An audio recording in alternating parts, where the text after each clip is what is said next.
ეს არის სტილის არხი, რადიო იმედზე. ზაზა ჭიტანავასთან ერთად.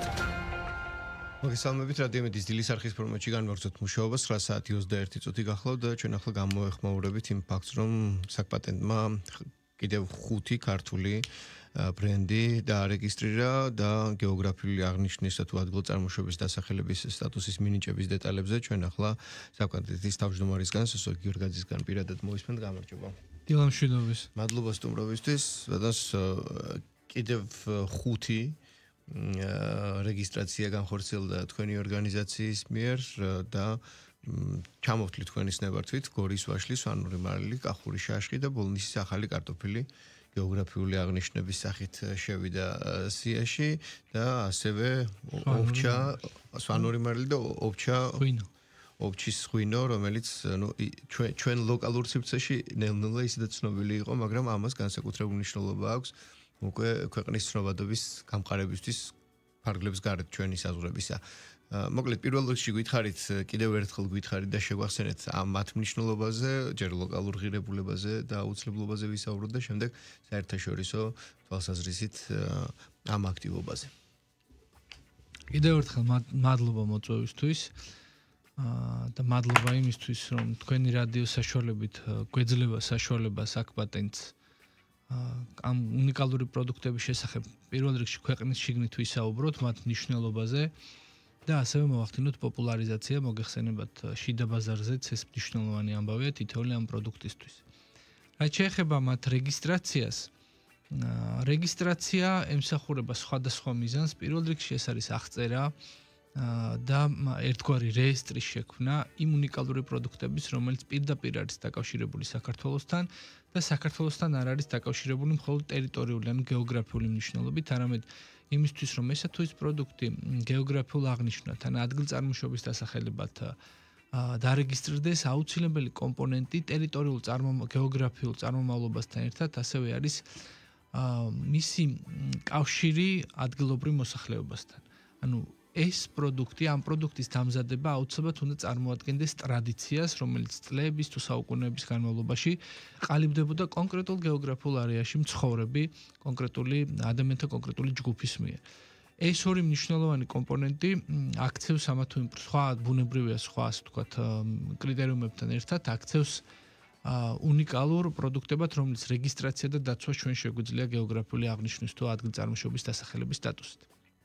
თითოეულის პროდუქტი, რომელიც თქვენ ახლად ჩამოთვალეთ და ასევე ის სხვა დანარჩენი პროდუქტის სხვა 64 პროდუქტი, რომელიც უკვე რეგისტრირებულია საკპატენტის მიერ, წარმოადგენს სწორედ ასეთ საქართველოსთვის ძალიან ენდემურ ბუნებრივ პროდუქტს.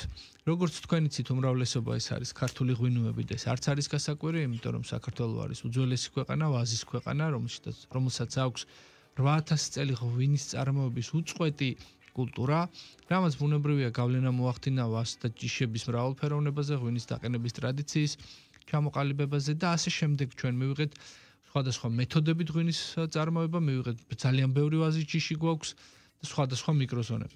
ვაზის ჯიშების გარდა ბუნებრივია ამის შემდგომ, ღვინის შემდგომ მეორე ადგილს იკავებს საქართველოში ყველი, ქართული ყველი თავისი რაოდენობით, რომელიც რეგისტრირებული გვაქვს და ასევე სხვა დანარჩენი პროდუქტები, მათ შორის არის ერთი არასასოფლო, ანუ ამ შემთხვევაში არის საკვები პროდუქტი, ეს არის ქართული ქვევრი, როგორც ღვინის დამზადების ჭურჭელი. გარდა იმისა, რომ საქართველოში რეგისტრაციას ვახდენთ, ბუნებრივია ამ პროდუქტების რეგისტრაცია ხდება საერთაშორისო დონეზე და ამისთვის სხვადასხვა მექანიზმები არსებობს. პირველ რიგში აღსანიშნავია ლისაბონის შეთანხმება, რომელსაც მიერთებულია ევროკავშირთან მსოფლიოს არაერთი ქვეყანა და ლისაბონის ხელშემკრელი ქვეყნები შეთანხმებულნი არიან, რომ ერთმანეთის ხელშემკრელი ქვეყნების გეოგრაფიულ აღნიშვნებსა და გეოგრაფიულ აღნიშვნებს იცავენ პირველ რიგში ცხადია გაყალბებისგან. სხვა სიკეთეებთან ერთად, რომელიც მოაქვს გეოგრაფიულ აღნიშვნათან ადგილწარმოშობის დასახელებად პროდუქტის რეგისტრაციას, ძალიან მნიშვნელოვანია მისი დაცვის მექანიზმები, გაყალბებისგან დაცვის მექანიზმები. როდესაც ესა თუ ის პროდუქტი პოპულარული ხდება, ყოველთვის არსებობს რისკი, რომ ის შეიძლება გაყალბდეს და გამოიყენონ, ასე ვთქვათ, შავი ბაზრისთვის. ლისაბონის შეთანხმება და არა მხოლოდ ლისაბონის შეთანხმება საქართველოს აქვს ორმხრივი ხელშეკრულებები მაგალითად დიდ ბრიტანეთთან, უკრაინასთან, ასევე ჩვენ გვაქვს მოლდოვასთან ოხროვი ხელშეკრულება, მუშაობთ მსგავსი ტიპის შეთანხმებებზე მაგალითად ჩინეთთან. ეს ქვეყნებიც თავის მხრივ იღებენ ვალდებულებას, როგორც ჩვენ ამ ქვეყნების წინაშე, რომ დაიცვამენ გაყალბებისგან ჩვენ ეროვნულ პროდუქტებს. ეს არის ის ზოგადი და მოკლე ჩამონათვალი იმ სიკეთეებისა, რომელსაც იძლევა გეოგრაფიულ აღნიშვნათან ადგილწარმოშობის დასახელებად რეგისტრაცია, თუმცა ბუნებრივია ამის გარდა არსებობს მათი ბაზარზე პოპულარიზაციის, ასე ვთქვათ, ყიდველის გაზრდის ერთ-ერთი საუკეთესო საშუალება, არა მხოლოდ საქართველოში, ასევე მსოფლიოს მასშტაბით. ნუ თქვენ აღნიშნეთ ინტელექტუალური საკუთრების სოფლიო ორგანიზაცია, ლისაბონი ახსენეთ, ლისაბონის ხელშეკრულება და კონკრეტული ქვეყნები ჩამოთვალეთ. როდესაც თქვენ საქართველოში ლოკალურად დაარეგისტრირეთ, მაგალითად ეს გორის ვაშლის, ვანური მარილი, კახური შაშხი, ბოლნისის ახალი კარტოფილი და ოფჩის ღვინო. რადგან თქვენ ლისაბონის ხელშეკრულების რეესტრში ვარ ჩვენ როგორც ქვეყანა და გაქვთ ორივე ურთიერთობები ამ ქვეყნებთან, იქაც რაც თქვენ აღიარეთ, იქ ავტომატურ რეჟიმში ხდება მათი აღიარება, მიღება თუ კიდე ცალკე პროცედურებია საჭირო? საინტერესო კითხვაა და ნამდვილად ცალკე პროცედურებია საჭირო, იმისთვის რომ სულ ცოტა ცნობა უნდა ვაცნობოთ, რომ ჩვენ დავარეგისტრირეთ. გარდა იმისა, რომ მაგალითად ევროკავშირს შესაძაც ვაცნობებთ ჩვენ გეოგრაფიული აღნიშვნების შესახებ ხელშეკრულების ფარგლებში, ბუნებრივია იქ მიდის ჩვეულებრივი საქმის წარმოება. ამ განიხილავენ, შესაძლოა გარკვეული შენიშვნებიც ჰქონდეთ, ისევე როგორც ჩვენ შეიძლება ჰქონდეს სხვა ქვეყნის პროდუქტებზე, ბუნებრივი პროცესია და ამის შემდგომ ხდება შეტანა საერთო რეესტრში, მაგალითად ლისაბონის რეესტრში. პირდაპირ ჩვენი რეგისტრაცია, რა თქმა უნდა, ნიშნავს, რომ ქართული პროდუქტების ურთიერთაღიარების ვალდებულება გააჩნია ამ ხელშეკრულებულ ქვეყნებს, მაგრამ არსებობს საერთო წესები. ეს ხელშეკრულება გარდა იმისა, რომ ამბობს, რომ უნდა დავიცოთ ერთმანეთის პროდუქტები, ცხადია ადგენს გარკვეულ წესსა და პირობებს, რა შემთხვევაში მოხდება ეს დაცვა. მაგალითად, ასეთი წესია, რომ ჩვენ ვერ დავარეგისტრირებთ ისეთ პროდუქტს, რომელსაც აქვს სხვა ქვეყნის გეოგრაფიული აღნიშვნის იდენტური ან მსგავსი სახელი. პატარა ისტორიას მოგიყვებით თუ რას გულისხმობს. როდესაც საქართველოში ხდებოდა ერთ-ერთი უნიკალური ყველის გუდას რეგისტრაცია, როგორც ადგილტარმოშობის დასახელების პროდუქტის, ჩვენ მოგვიწია არა გუდას დარქმევა, არამედ თუშური გუდა ქვია მას. ისედაც რა თქმა უნდა ჩვენ ვიცით, რომ ეს ყველი არის თუშური, თუშეთში იწარმოება, მაგრამ პირველ ეტაპზე საქართველოს ამას განიხილავდა როგორც გუდა, სახელი გვიდოდა, რომ დაგვერხმა გუდა. თუმცა იმის გათვალისწინებით, რომ შესაძლოა ევროპულ მომხმარებელს ან სხვა ევროპელ ან სხვა მომხმარებელს გუდა შესაძლოა გაუდაში არეოდა თავისი დასახელებით, გადაწყდა, რომ მას უნდა დარქმეოდა თუშური გუდა. ეს გადაწყდა თქვენი ლოგიკით თუ თქვათ იქ ევროპელების ჩარევით ან იტალიელების ყველას ჩარევით, იმიტომ რომ შეთანხმება ისევე როგორც საქართველოს კანონმდებლობა სხვათა შორის. და საქართველოს კანონმდებლობა აბსოლუტურ თანხმედრაშია ევროკავშირის იმ დირექტივებთან, რომელიც არეგულირებს გეოგრაფიული აღნიშვნების თუ ადგილწარმოშობის დასახელების პროდუქტების რეგისტრაციასა და დაცვას.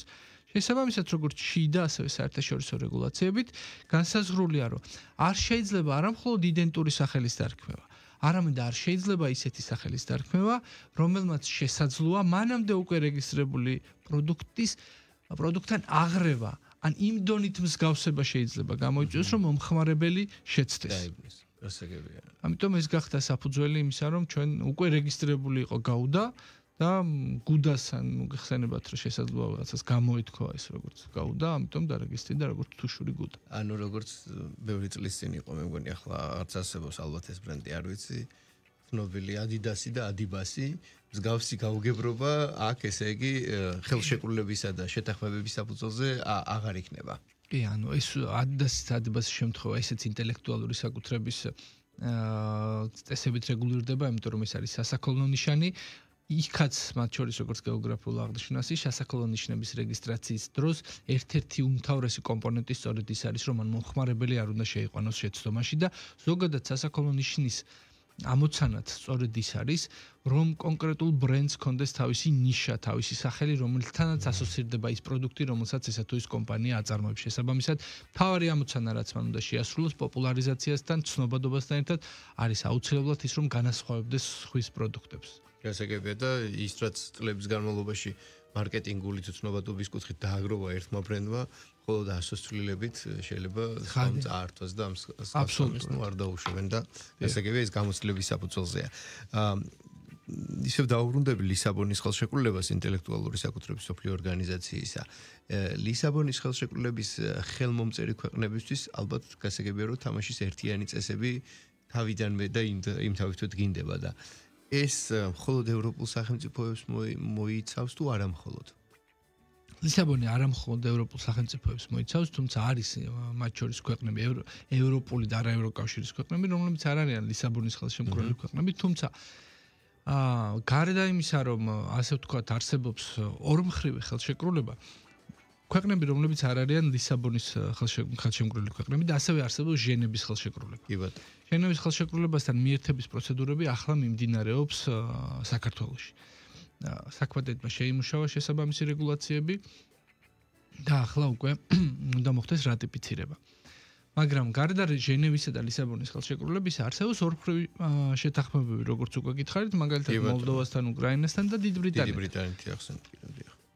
თუმცა იმ შემთხვევაში თუ კი არსებობენ ქვეყნები, რომლებიც არც ლისაბონის, არც ჟენევის ხელშეკრულებული მხარეები არიან, ასევე საქართველოს არ აქვს ორმხრივი ხელშეკრულება, მაგრამ ქართველი მწარმოებლებისთვის ეს ქვეყნები საინტერესოა. მაგალითად არის აზიის რამდენიმე ქვეყანა, სადაც საქართველოსთან ხდება ღვინის ექსპორტი. ჩვენ იმისთვის რომ დავიცვათ ქართული ღვინო, კონკრეტულ გეოგრაფიულ აღნიშვნებსა და ადგილწარმოშობის დასახელებებს. იქნება ეს მუყუზანი, იქნება ეს ტვიში, თუ ნებისმიერი სხვა. ვახდენთ პირდაპირ წესით რეგისტრაციას, ანუ ჩვეულებრივ მივმართავთ იმ ქვეყნის ინტელექტუალური საკუთრების უწყებას და ვიხდით შესაბამის საფასურს და ვარეგისტრირებთ კონკრეტულ გეოგრაფიულ აღნიშვნებს იმისთვის, რომ იქ იყოს დაცული გაყალბებისგან. ასეთ როგორ ხდება ამის შერჩევა? სოფლის მეურნეობის სამინისტროსთან ერთად ჩვენ განსაზღვრავთ იმ პროდუქტების ჩამონათვალს, რომელი პროდუქტებიც ქართულ მეწარმეებს შეაქვთ ამა თუ ქვეყანაში, რომლებიც არ არის ხელშეკრულების მხარე და ასევე არ გვაქვს ორმხრივი შეთანხმება. როდესაც ჩამოყალიბდებით, რომ მაგალითად საქართველოსთან კონკრეტული გეოგრაფიული აღნიშვნის ან ადგილწარმოშობის დასახელების მქონე ღვინო გადის ამ რამდენიმე ქვეყანაში ჩამონათვალი კეთდება და ცილდება ალბათ რაღაცა მოცულობას. რა თქმა უნდა, ახლა 5 ბოთლი ალბათ არ არის საკმარისი ამისთვის, როდესაც ჩვენ ვიცით, რომ ეს არის ქართული ბაზრისთვის, ანუ ქართული პროდუქტისთვის მნიშვნელოვანი ბაზარი, ჩვენ ვიწყებთ კონკრეტული მექანიზმების გამოყენებას იმისთვის, რომ იმ ქვეყანაში იქაური წესით მოვახდინოთ ჩვენი პროდუქტების დაცვა. ვიხდით შესაბამის საფასურს, აქ ყავს თქვა პატენტრწმუნებული, რომელიც ატარებს იქ საქმის წარმოებას იმისთვის, რომ როდესაც ქართული მეწარმე და ზოგჯერ ამ ქართულმა მეწარმეებმა, როდესაც რამდენიმე მეწარმეს არც კი იცის ამის შესახებ. რო აქედან ასე თქვა თქვენ ზურგს უმაგრეთ? რა თქმა უნდა, ისე იყენებს ამ მექანიზმებს, რომ მან არ იცის, რომ სახელმწიფოს აქვს უკვე წლები იმუშავა იმისთვის, რომ ეს პროდუქტი იქ დაცული იყოს და ბუნებრივი მოცემულებაა და როგორც კი მას წარმოეშვება პრობლემა, რომ პროდუქტი გაუყალბეს და მიმართავს ასე ვთქვათ იქაურ მაგალითად სამართალდამცველებს ან მოგმართავს ჩვენ რომ პრობლემა შემოქმნათ, ჩვენ ძალიან ეფექტურად ვიყენებთ ამ მექანიზმებს და ამის არაერთი მაგალითი არსებობს, მათ შორის საერთაშორისო დონეზე მე ქვეყნებს არ ჩამოვთვლი ამ შემთხვევაში. მნიშვნელოვანი სასამართლო დავებიც კი გქონია იმ ქვეყანაში და მოვიგეთ ეს დავები, მაგალითად ერთ-ერთ ქვეყანაში ეს შეეხებოდა ძალიან პოპულარულ ქართულ პროდუქტს ბორჯომის შემთხვევას, მოგეხსენებათ რომ ბორჯომი ასევე არის ადგილწარმოშობის დასახელების ერთ-ერთი უმნიშვნელოვანი პროდუქტი საქართველოში და ეს არის ძალიან ეფექტიანი მექანიზმი. არსებობს ასეთი ქვეყნები, ასევე ქვეყნები, მაგალითად ამერიკის შეერთებული შტატები არ არის ხელშემკრული მხარე და ჩვენ პირდაპირ წესით როგორც სასერტიფიკატო ნიშანი გვიწევს, სასერტიფიკატო ნიშნად გვიწევს რამდენიმე პროდუქტის დაცვა, განსხვავებული სისტემაა, ძალიან ეფექტურიც და ეფექტიანი მექანიზმებიც აქვს იმისთვის, რომ დაიცვან პროდუქტები, მაგრამ არა ამ ფორმატით. შესაბამისად ჩვენ ვიწევს როგორც მაგალითად სასერტიფიკატო ნიშანი დავიცოთ ქართული პროდუქტები ამ წესით. ამ ყველაფერს რა თქმა უნდა აკეთებს სახელმწიფო, აკეთებს ძირითად შემთხვევაში რა თქმა უნდა საქპატენტი, თუმცა ბუნებრივია კოორდინირებულად მოქმედებს საქართველოს ეკონომიკის სამინისტროსთან და სოფლის მეურნეობისა და გარემოს დაცვის სამინისტროსთან ერთად იმისთვის რომ ქართველი მეწარმე, რომელიც ხელს მოკიდებს ამ მნიშვნელოვან საქმეს, რომ აწარმოებს სასოფლო-სამეურნეო პროდუქტი და განსაკუთრებით იმ ტიპის სასოფლო-სამეურნეო პროდუქტი, რომელიც არის გეოგრაფიული აღნიშვნა, ან ადგილწარმოშობის დასახელება, სახელმწიფო მას იცავს საერთაშორისო როგორც ქვეყნის შიგნით, ასევე საერთაშორისო დონეზე, თუმცა მინდა აღვნიშნო, რომ კონტრაფაქცია, გაყალბება, როგორც სასოფლო-სამეურნეო პროდუქტების, ასევე სასაქონლო ნიშნების გამოყენების თვალსაზრისით, მაგალითად პატენტის გამოგონების შემთხვევების დარღვევა, ეს არის მსოფლიოში ერთ-ერთი უდიდესი გამოწვევა ინტელექტუალური საკუთრების სფეროში, მუდმივად როგორც იხვეწება კანონმდებლობა, ასევე იხვეწებიან ადამიანები, რომლებიც ბოროტად იყენებენ ამ სიკეთეებს, მაგრამ აბსოლუტური დაზღვევა არ არსებობს, მაგრამ ყოველთვის ყველა იმ საერთაშორისო მექანიზმს, რაც არსებობს, საქართველოს იყენებს ძალიან შედეგიანად. მაშინ, როდესაც უკვე ლოკალურ სივრცეში მოხდება გეოგრაფიული აღნიშვნა თუ ადგილწარმოშობის დასახელების სტატუსის მინიჭება, შემდეგ უკვე საერთაშორისო მასშტაბით შედარებით ადვილდება, შედარებით იმიტომ ვამბობ, რომ იქაც ბევრი პროცედურული საკითხია, რომელიც უკვე კარგი გაგებით საქპატენტის თავსატეხია ძირითადად. მაგრამ იმისთვის რომ ლოკალურად მოხდეს მათი აღიარება, რა პროცედურა არის საჭირო, რა პროცედურას გადის, მაგალითად, რაზეც ჩვენ ვისაუბრეთ, გორის ვაშლი, ასე ვთქვათ, ისედაც გარკვეული ცნობადობა არის სვანურ მარილზე ხო არის და არის. მოკლედ, რა არის პირველ წყარო იმისა, რომ კონკრეტული რამ იქნეს აღიარებული თქვენის მხრიდან, გარდა თქვენი ინიცირებისა და ან შესწავლისა, მოქალაქეს ინდივიდუალურ შეუძლია რაღაც მოქალაქეთა ჯგუფს, თემს თუ რა პროცედურებს გადიან და შემდეგ რამდენადაც მოვასწრებთ ამ კონკრეტულ ხუთზეც გვითხარით. მათი გამორჩეულობის შესახებ. საქმის წარმოების დაწყების საფუძველი შეიძლება გახდეს როგორც სახელმწიფო უწყების ამ შემთხვევაში სოფლის მეურნეობის სამინისტროს პირობითად ღვინის ეროვნული სააგენტოს მომართვა, ასევე შესაძლოა გახდეს კონკრეტული ასოციაციების, მაგალითად, თუ კი მეღვინეები გაერთიანდებიან, შექმნიან კონკრეტულ ასოციაციას და სხვათა შორის ასოციაციის შექმნა მხოლოდ განცხადების წარმოდგენისთვის არ არის ეფექტიანი, არამედ ეს არის მე ამ პროდუქტის დაცვის, პოპულარიზაციის და განვითარებისათვის მნიშვნელოვანი ღონისძიება, როგორც უკვე აღნიშნეთ, ასეთ ასოციაციებსაც აქვთ იმის საშუალება და უფლებამოსილება, მიმართონ საქპატენტს ამა თუ იმ პროდუქტისთვის გეოგრაფიული აღნიშვნის ან ადგილწარმოშობის დასახელების სტატუსის მისანიჭებლად. განცხადების წარმოდგენის შემდგომ უკვე ბუნებრივია იწყება საქმის წარმოება, რომელიც საკმაოდ მოცულობითია. ანუ ინდივიდუალურ პირს არ აქვს, ასე ვთქვათ, თვალსახად შეტანის ინდივიდუალური პირი ვერ მოგმართავს ამ შემთხვევაში. მინიმუმ ჯგუფი უნდა იყოს. ასოციაცია თვალსახად ხო, ორგანიზაციის სახით. იმიტომ ასოციაცია უნდა ჩამოყალიბდეს, ეს არის სოფლიო პრაქტიკა. დაკავშირებულია პრაგმატულ მიდგომასთან. გეოგრაფიული აღნიშვნის თუ ადგილწარმოშობის დასახელების პროდუქტი თუ ის არის გამოიყენება მრეწველობაში, თუ მას გააჩნია ტრადიცია, თუ ეს არის ამ ქვეყნისთვის კულტურული წარსულის ერთ-ერთი ნაწილი, მას აუცილებლად უნდა ყავდეს სახელმწიფო დამცველი, ან უნდა ყავდეს ასევე კონკრეტული მწარმოებლები უნდა არსებობდნენ ბუნებრივია, ასევე შესაძლებელია იყოს არსებობს ესეთი ორგანიზაცია Origin საქართველო, რომელიც არის სოფლის მეურნეობის ღვინის სააგენტოსა და საქპატენტის მიერ ერთობლივად დაარსებული IP-ა, რომელიც ამ სფეროში არის ჩართული და იკვლევს ასევე კონკრეტულ პროდუქტებს, მის სპეციფიკაციებსა და მახასიათებლებს. მომართვიანობის პრობლემა რეალურად არ დგება, თუ კი ასეთი პროდუქტი არსებობს და მისი პრაქტიკაში გამოყენება ხდება. ამის შემდგომ ბუნებრივია საქპატენტი სწავლობს საქართველოს კანონმდებლობასთან მის შესაბამისობას სწავლობს განცხადება აუცილებლად უნდა მოიცავდეს კონკრეტულ მახასიათებლებს ორგანოლეპტიკურ მახასიათებლებს ნიადაგთან და გეოგრაფიულ არეალთან მის კავშირს ტრადიციის აღწერას ისტორიას და შესაბამის მტკიცებულებებს აი აქ განმარტებით ბარათში გავხთ კიდევაც მითითებული რომ თქვა შეპესე იმერული ღვინის ასოციაცია იყო ინიციატორი ოფჩის ღვინის აღიარებისა ხო მაგრამ გორის ვაშლი რა ტიპის ორგანიზაციაა არ ვიცი ვაშლის დაცვის ასოციაცია გვაქვს ან ვაშლების ქართული ჯიშის ან პირველ რიგში მინდა სვანური მარილიც კიდე ანუ ღვინოს ყველას რაღაც ისეთ მიმართულებებს კიდე ყავთ ასეთი ორგანიზაციები და ამ შემთხვევაში რასთან მქონდეს ოფჩასთან დაკავშირებით მინდა აღვნიშნო, რომ ძალიან კარგი ასოციაცია აქვს იმერულ ღვინოებს, რომელიც აქტიურობს, მათ ქალბატონი ქეთი ჯურხაძეა ხელმძღვანელი და მადლობა მინდა უთხრა მას ამ საქმისთვის. დიდი პროფესიონალი და მწოდნე. კი ბატონო, ნამდვილად. ასოციაცია რო არსებობდეს გორის ვაშლზე, ეს ყველაზე მოსალოდნელია, იმიტომ რომ დიდი წარმოებაა გორში, ძალიან ბევრს აქვს ვაშლი. და შესაბამისად, რაც უფრო მეტი მეწარმე არსებობს, უფრო ადვილია ხოლმე ასოციაციების შექმნა. ძალიან მნიშვნელოვანია მათი ინდუსტრიალიზაცია და მათ შორის მე თქვენს ეთერშიც მქონდა საშუალება მესაუბრა ამ საკითხზე. ნებისმიერი პროდუქტის საუკეთესო დაცვა, მისი შენარჩუნება, ყველაზე კარგი და ეფექტიანი მექანიზმი მაინც არის მისი ინდუსტრიალიზაცია და წარმოება. ცოცხლად ფუნქციონირება. ბუნებრივია.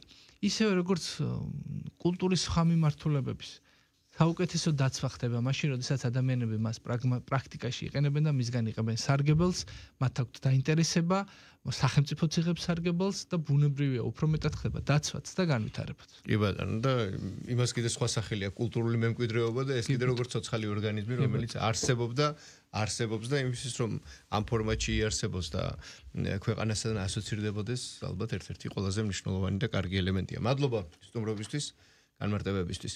რადიო იმედის სტუდიაში ჩვენ საკპატეთის თავმჯდომარეს ბატონ სოსო გიორგაძეს მასპინძლობდით და ჩვენ ვისაუბრეთ იმ 5 კიდევ უნიკალურ პროდუქტზე, რომელიც გეოგრაფიული აღნიშვნისა თუ ადგილწარმოშობის სტატუსით დარეგისტრირდა საკპატენტში. კიდევ ერთხელ გავიმეორებ, ეს არის გორის ვაშლი, სვანური მარილი, კახური შაშხი, ბოლნისის ახალი კარტოფილი და ოფჩის ღვინო. ჩვენი სტუმართან დიალოგი რადიო იმედის Facebook გვერდზე აიტვირთება, ახლა კი სპორტის სიახლეების მორიგ გამოშვების დროს კახა გელაშვილი უკვე შემოვიდა სტუდიაში დროებით.